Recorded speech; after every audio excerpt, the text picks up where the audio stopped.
Hello, it's Steve Bustin from Get Your Voice Heard here again. And in this video, I wanted to just talk about the importance of AV, audiovisual teams, the people who are often at the back of the room when you're presenting, helping you to look and sound at your best. I think you need to make sure you make friends with the AV team. Quite frankly, once you've shaken the hands of the event organizer, when you've arrived at a venue, go and find the people who make up the AV team and get to know them. Learn their names, write their names down if you need to, and make sure that you can address them by name and really understand what their needs are from you as much as telling them what you need from them. The AV team can absolutely make or break how you come across on stage. In particular, I think is the sound. Talk to them about what sort of microphone you want to use. Are you going to use a lavalier or lapel microphone? Are you going to use a handheld microphone? Are there microphones on the stage?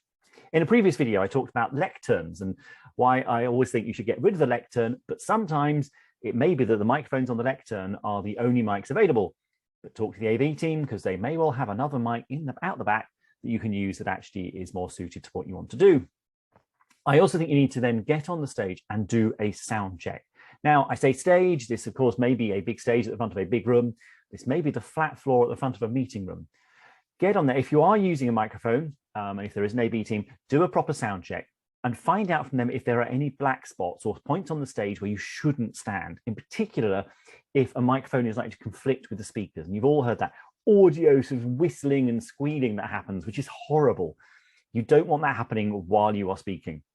So walk around the stage, walk forward, walk towards any speakers, stand underneath them if they're slung from the ceiling, and just make sure that you know where you can and can't stand to avoid audio feedback.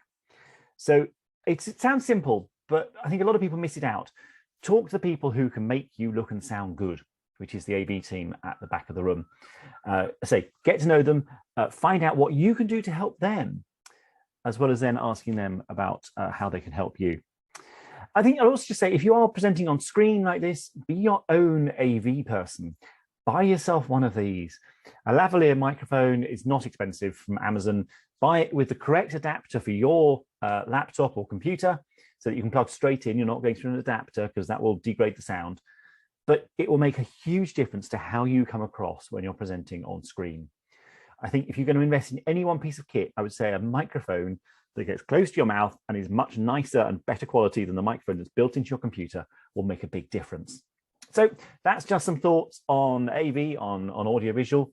So if you came to this video via my email newsletter, while you're here, do subscribe to my YouTube channel. If you found this via YouTube, then in the description below, you will find a link to my email newsletter, and you can sign up there to get a fortnightly tips and some of the best content from around the web.